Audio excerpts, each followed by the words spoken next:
channel. My name is Michael Pellegrini and this is Pellegrini Guitar. I've got another guitar from my personal collection to demo for you today. It's another Gibson as well. I've already done my 1980 Les Paul Custom as well as my 2022 Gibson SG 61 reissue. Those are right here on the channel if you want to look for them, and I encourage you to do so. This one is a 2011 Gibson Midtown Custom. Now, if you're not familiar with the Midtown model, I really can't blame you because it's not very well known at all. I'm the second owner. I've had it nearly 8 years now. I was just checking on the Gibson website. They don't even make these anymore. I know that they had some new leadership come in a couple of years ago, so I'm assuming this is one that kind of got cut at that time. Not positive, but that's my assumption. Anyway, there are some really unique and interesting things about this guitar that I want to talk to you about, and then we'll do some more demoing. So first of all, whenever I show people this guitar, it seems like the first comment that I get has to do with B.B. King and his famous Lucille guitar. I don't blame people at all for comparing the two. I mean, at face value, you've got the symmetrical double cut shape here. You've got the F holes. It's black, just like Lucille. But that's about where the similarities end, and I want to start pointing out some of the differences because they're pretty interesting. Now, if you're familiar with the Lucille, really that's an offshoot. That's kind of like a step up from the standard Gibson ES335. And the ES335 is quite different from this thing. Now, ES stands for Electric Spanish, and 75 years ago or whatever, they were trying to figure out a way to come up with an electric version of a Spanish-style acoustic guitar. And so what they came up with was that ES335, which is similar to this shape, but first of all, it's larger, right? It takes up more space here when you're holding it. It just feels a lot bigger in your hands, especially when you're sitting down and playing with it. But the construction is quite different as well. With those ES335s, on the inside of the guitar, the neck here is glued to a center block, and that center block runs all the way down to the very tip of the guitar here on the back end. And then they had these two wings that they just glued on that were hollow, and so they coined the term semi-hollow body guitar. They've been doing that for a long time. The reason that they did that center block down the middle was because it was supposed to help with feedback, right? You've got this open cavity on the guitar, sound is reverberating inside there, and it would cause horrible feedback that made the guitar basically unusable. The center block, which is still in construction to this day by not just Gibson but many manufacturers, helps reduce that feedback. Now, the first notable thing about this guitar is that there is no center block. This thing is 100% hollow inside. You could stick something through this F-hole and pull it out the other. It wouldn't run into anything. So that's the first major difference construction-wise going on. Now you might wonder, well, if feedback was a problem on the ES335, is it still a problem here? And the answer to that is quite certainly no, it's not. There is no feedback issue with this guitar. I'm not exactly certain why they were able to correct it, but one thing that comes to mind for me is that the thickness or thinness of the body of the guitar here is less so than you would have on an ES335. An ES335 is going to be thicker, and then it's also got a carved top like a Les Paul would have. This doesn't have that. This is a flat top guitar that's fully hollow on the inside. So more ergonomic, a little bit easier to hold, a different style in terms of the construction, but I do see other manufacturers doing this as well. In fact, if you go look at Collings, their I-35 or something model that they have that's named after one of the interstates in Texas, they're doing something very similar to this, where it's a fully hollow flat top guitar. Another thing that's interesting about this one is the fretboard. Normally when you see a guitar of this style, it's got the Gibson Custom and everything. It's going to be an ebony wood fingerboard. This one is not. This is actually a synthetic material called Richlite. I believe it's made from paper. I'm not 100% certain. It looks a lot like ebony. It's very dark. It feels a lot like ebony. I have multiple guitars with ebony fingerboards, so I know what it feels like.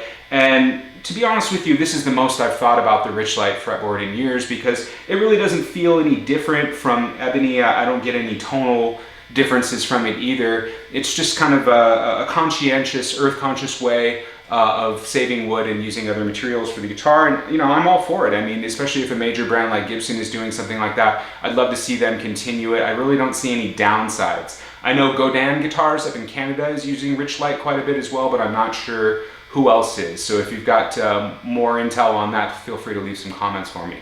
So Everything else about this guitar is relatively straightforward. I mean, it's medium jumbo frets. They're thicker frets than I've got on my Les Paul. 22 fret fingerboard here. We've got Burstbucker, humbucker pickups. I really love these pickups. We're gonna run through the different sounds that I can get through these in just a second.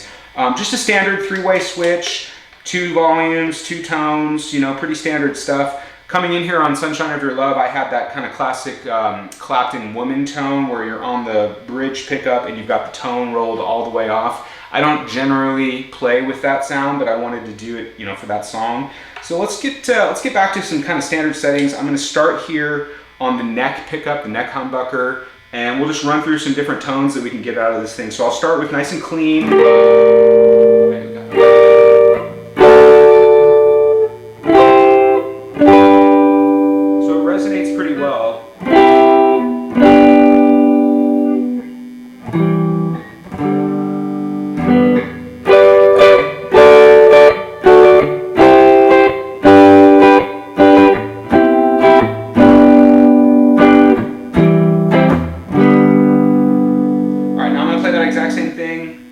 On the bridge pickup, I've got everything all the way up here. It's a lot brighter.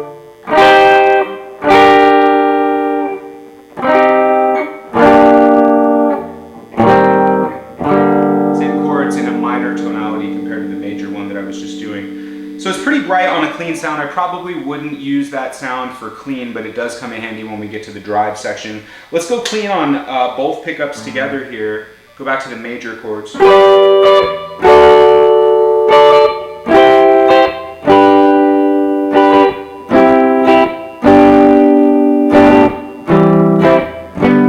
really rich, really full sounding. I love that combination of the two on the clean sound here. It makes me think, you know, with the name Midtown, what they were going for. It could be that it's kind of a dressed up city, you know, kind of jazzy guitar. Could kind of a dressed up bluesy feel to it. It could also be that it's in the middle of sizes compared to a Les Paul or an ES335. It's kind of right there in the middle. I'm not sure if that either one of those or both were an inspiration for the name, but that's kind of how I think of it. Very balanced sound. Again, I love these pickups. I'm going to kick the gain back on and we can let it rock. I'm going to go all the way down to the bridge pickup here.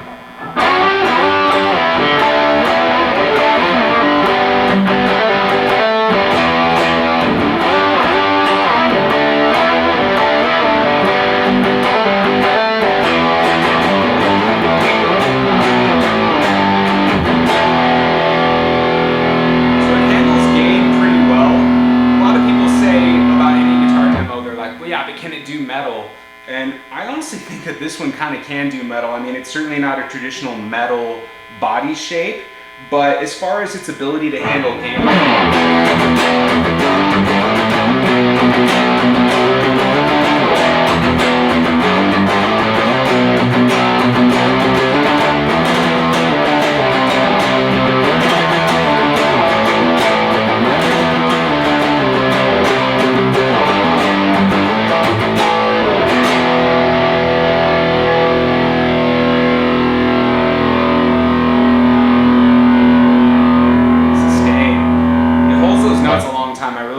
sustain. You can go here in the middle, get a little bit more of a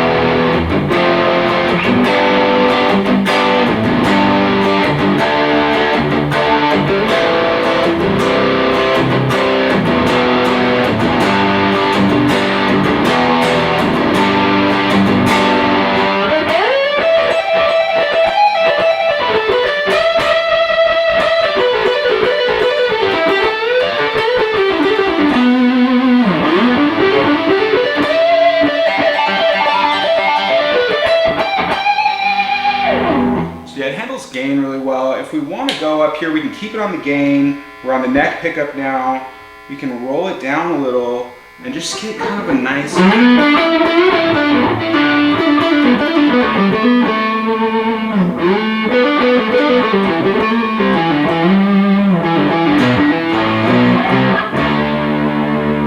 it like that.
right, so you've heard some different sounds to this thing. I mean, I use this for anything blues related. If I'm ever trying to play or fake a couple jazz chords, this is usually my go-to. It gets that 60s tone, it doesn't feed back. It's one of the more versatile guitars that I own because it can do everything from jazz and clean stuff all the way up to like heavy riffage like you would do with metal. So it's a versatile instrument, well made. I got a good deal on this. I actually bought this up in Washington when I was still living there. Something guitar shop in Everett, Washington. I'll have to think of it and post it in the comments. But anyway, it's been good to me. It's been almost 8 years that I've had it. I really haven't done any modifications to it other than replace the nut. Stays in tune relatively well, starting to go out right now on me, but love the pickups, love the form factor. It's comfortable, it's very lightweight, it came in a nice case. If you ever see one of these things out there on the market, chances are you can get a pretty good deal on it. I really recommend it. I mean, if an ES335 is just a little bit too big, or you're looking for something different, something that's going to be unique, it's fully hollow, it's worth checking out. Check them out and see what you think. So anyway, that's all I've got for you on this one. I'm going to play you out here, but thanks for sticking with me. If you're enjoying the content, please help me out by subscribing to the channel. I've got more stuff coming soon, and I look forward to seeing you there. All right, we'll see you in the next video.